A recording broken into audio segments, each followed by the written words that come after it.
আজকে আমার আলোচনার বিষয় মেয়েরা ফিঙ্গারিং করলে কোনো ক্ষতি হয় কিনা।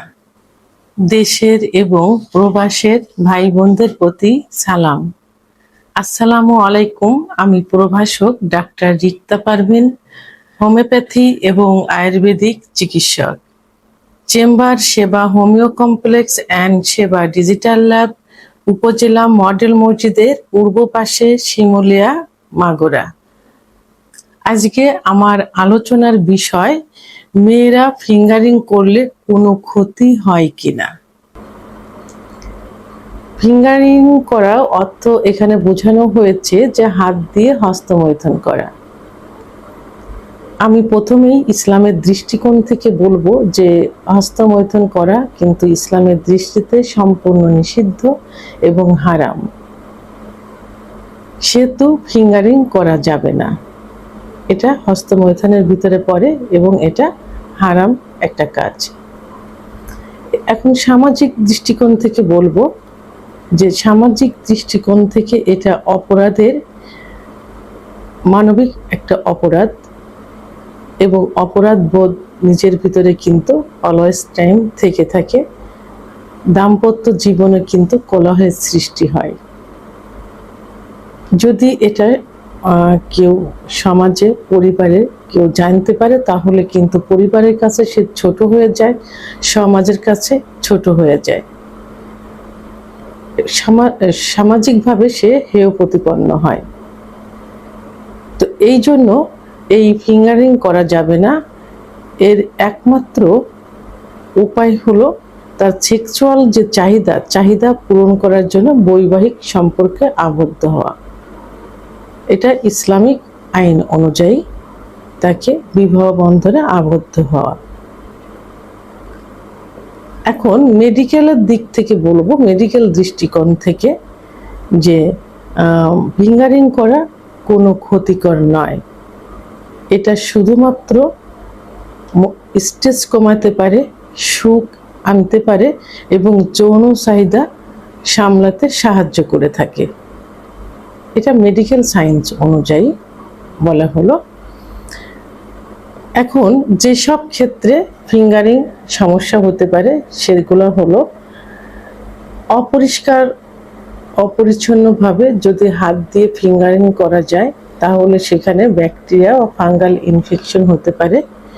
এবং যদি হাতের যে নখের যে আঙ্গুলগুলো, যে নখগুলো, এগুলো যদি বড় থাকে, অনেক সময় দেখা যায় যে ফিঙ্গারিং করতে গেলে যে জনিপথের যে ওয়ালের যে টিস্যুগুলো থাকে, যে গ্রন্থিগুলো থাকে, অনেক সময় চিরে যেতে পারে খোঁচা লেগে। তখন পর্যাপ্ত পরিমাণে ব্লিডিং হতে পারে, ইনফেকশন হতে পারে এবং এটা পরবর্তী লাইফে কিন্তু যৌন অক্ষমতা চলে আসে। কারণ হস্তমৈথুন করলে কিন্তু যৌন অক্ষমতা আসে। তখন কি হয়, সহবাসের ইচ্ছা হয় না। পুরুষের যেমন যৌন অক্ষমতা আসে, মেয়েদেরও কিন্তু সেরকম যৌন অক্ষমতা চলে আসে। তো এই যে ফিঙ্গারিং করা একটা নেশায় পরিণত হয়ে যায়। তখন ফিঙ্গারিং ছাড়া অন্যভাবে সহবাস করলে, অর্থাৎ হাজব্যান্ডের বা স্বামীর সঙ্গে সহবাস করলে সেটাতে সে তৃপ্তি অনুভব করে না। ফিঙ্গারিং করার একটা নেশা তার ভিতর সবসময় থাকে। আর অতিরিক্ত ফিঙ্গারিং করলে এবং অপরিষ্কার অপরিচ্ছন্ন থাকলে এখানে যৌনপথের ভিতরে জ্বালাপোড়া হতে পারে এবং শুষ্ক হয়ে যেতে পারে, যেটা যৌন অক্ষমতা হয়। কারণ তখন সেক্স উত্তেজনা আসে না, কামরস আসে না, যৌনপথটা কিন্তু পিচ্ছিল হয় না। তো এই জন্য অপরিষ্কার অপরিচ্ছন্নভাবে এবং হস্তমৈথুন ফিঙ্গারিংয়ের নেশা হয়ে গেলে এই ক্ষতিগুলো হতে পারে। অতিরিক্ত জোরে বা ভুল পথে ফিঙ্গারিং করলে কিন্তু এমনভাবে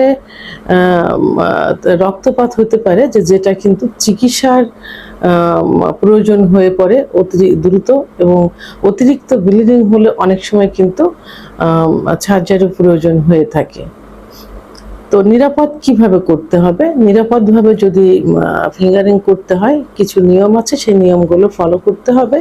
যেমন পরিষ্কার পরিচ্ছন্ন থাকতে হবে, হাত পরিষ্কার পরিচ্ছন্ন করে নিতে হবে, নখগুলো সুন্দরভাবে প্লেন করে কাটতে হবে যেন কোনো খোঁচা না লাগে, কোনো ব্লিডিং যেন না হয়। এবং প্রয়োজনে যদি শুষ্ক থাকে এবং যদি প্রেশার ক্রিয়েট মনে হয় প্রয়োজনে কি করতে হবে, আপনি যে কোনো লুব্রিকেন্ট অথবা জেল ব্যবহার করতে পারেন।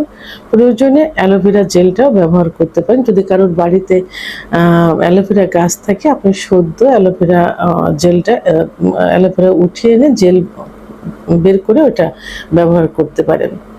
তা এখন সর্বশেষ আমি একটা কথাই বলবো যে যেহেতু হস্তমৈথুন ইসলামের দৃষ্টিতে সম্পূর্ণ নিষিদ্ধ এবং হারাম, সেহেতু ফিঙ্গারিং করা যাবে না।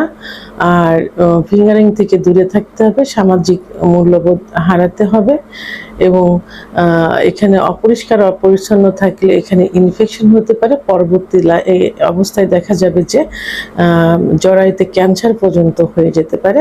সাংসারিক জীবনে অশান্তি হবে, কারণ যোনিপথ লুজ হয়ে যাবে, সহবাসে ইচ্ছা কমে যাবে, মানে সেক্স হরমোন মহিলাদের যেটা, যে ইস্ট্রোজেন হরমোনটা কমে যাবে, স্বামীর প্রতি কোনো চাহিদা থাকবে না, অলওয়েজ টাইম তাকে এই হস্তমৈথুনের নেশায় টানতে থাকবে। এর জন্য আপনারা যদি এই ফিঙ্গারিংটা ছাড়তে না পারেন, সেক্ষেত্রে নিজেকে প্রথমে কন্ট্রোল করতে হবে। তারপরেও যদি ছাড়তে না পারেন, একজন অভিজ্ঞ সম্পন্ন রেজিস্টারকৃত হোমিওপ্যাথি আয়ুর্বেদিক ডাক্তারের শরণাপন্ন হতে পারেন, তাহলে এই নেশাটা দ্রুতই ঠিক হয়ে যাবে। ভিডিওটি সম্পর্কে যদি কোনো মতামত থেকে থাকে অবশ্যই কমেন্টের মাধ্যমে জানাবেন। আর ভিডিওটি ভালো লাগলে লাইক, কমেন্ট, সাবস্ক্রাইব করে আমার সঙ্গে থাকুন। আল্লাহ হাফেজ।